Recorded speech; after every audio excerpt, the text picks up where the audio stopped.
Welcome to Duke Nukem Forever, the game that took so long to come out, some fans thought it was actually Duke Nukem Never.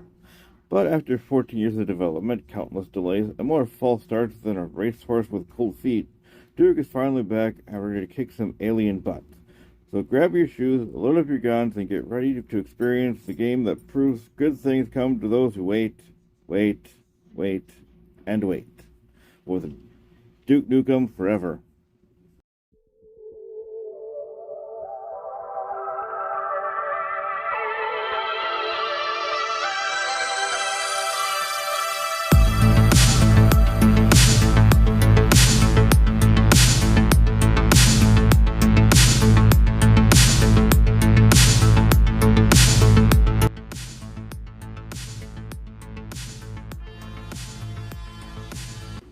Before I get into the review, I feel I have to tell you about the long development hell this game went through.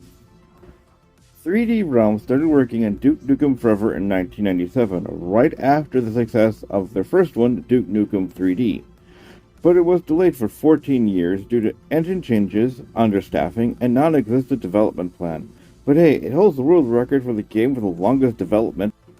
So now on to the review. First, you are greeted with an old Duke Nukem line along Those alien bastards are gonna pay for shooting up my ride. with the music credits, all leading up to the title screen.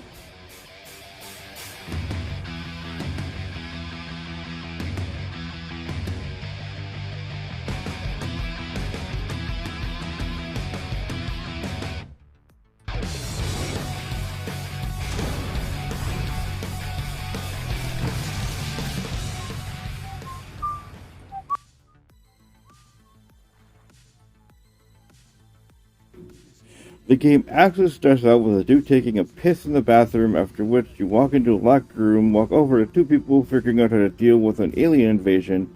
On a whiteboard, one leaves and the other one asks if Duke has any ideas, to which Duke proceeds to draw something. Soon you start to venture into the hallway, only with your fists and cans held around you. Work your way through the hallway to an elevator with a gun waiting for you. The elevator then takes you up to a football field where you're greeted by a massive alien ready to tear you into pieces. You then get two massive lasers, and then the battle commences. As the battle continues, soon you knock out the alien, rip off its oxygen, I assume. The beast soon falls down and one of his eyeballs pops out, which you pick it up and throw it across the field, and the title appears again, only to find out that it was just Duke playing a game. Before I go on, let me get some stuff off my chest. First off, starting out with bathroom humor is a bit crude. And did you see the name on the operation on the board? Operation Cot Block? Really? As for what Duke drew on the board, well, let's just say it's some sort of body part. So, let's move on. After two scantily-clad women come up from whatever they were doing, a series of commercials appears on TV with the news interrupting, telling of an alien visitation. What, were the aliens on vacation? After a while, you get up and look out the window to see the alien mothership beside. Thinking nothing of it, you then have to make your way to the front door where there's a mob of fans like the latest boy band waiting to greet you. You then turn around to head to a door with a sign that says, "Damn, it's the late show." You enter into a backstage area. As you enter the dressing room to see a guy in a pink shirt who, after talking to you, passes out for some reason.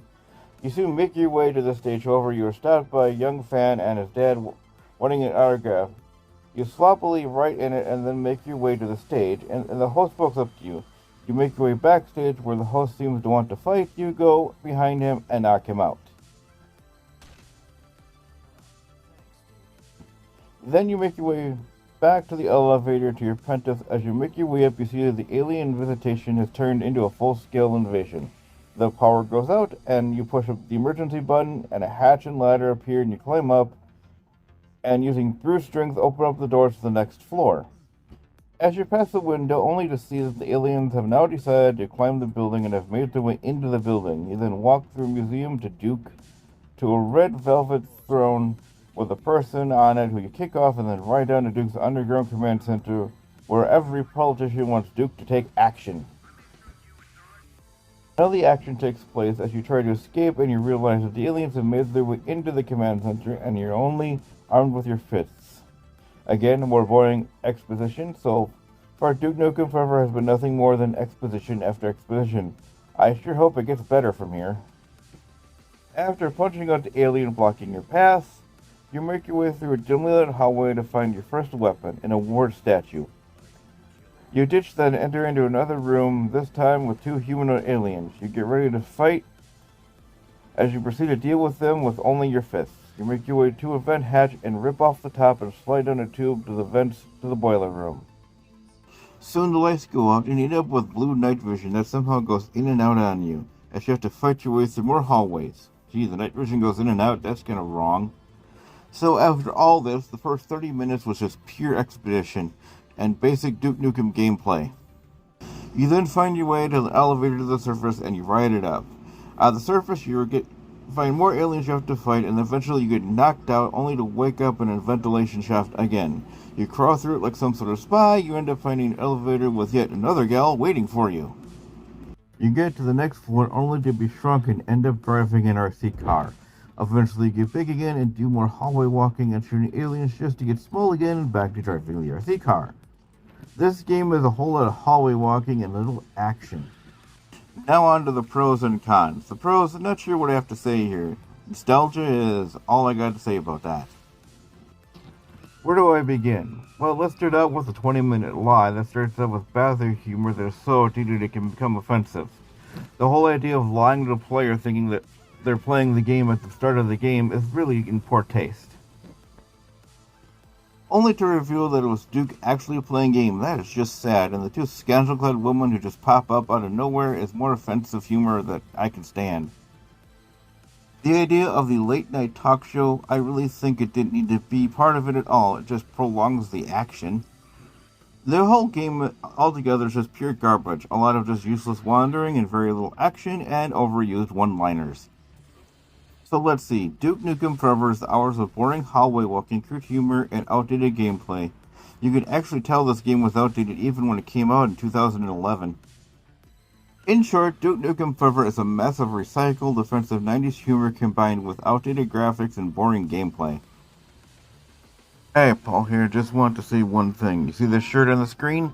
Well, if you like it, I have it for sale up in my shop. The link will be in the description below. Also, if you care to, you can support me on Patreon. Now, back to the show. Well, folks, that's all for Duke Nukem Forever. It only took 15 years to make, but hey, better late than never, right? I mean, who needs timeless releases when you can have outdated humor, clunky gameplay, and graphics that make you feel like you're playing on a potato? But hey, at least we finally got to hear Duke say, "I've got balls of steel" once again. That's worth the wait, right? Anyway, remember to button mash that like button, ring the bell, and smash the subscribe button. With all that, I am off to play a game that didn't take a decade to come out. And peace out and stay frosty.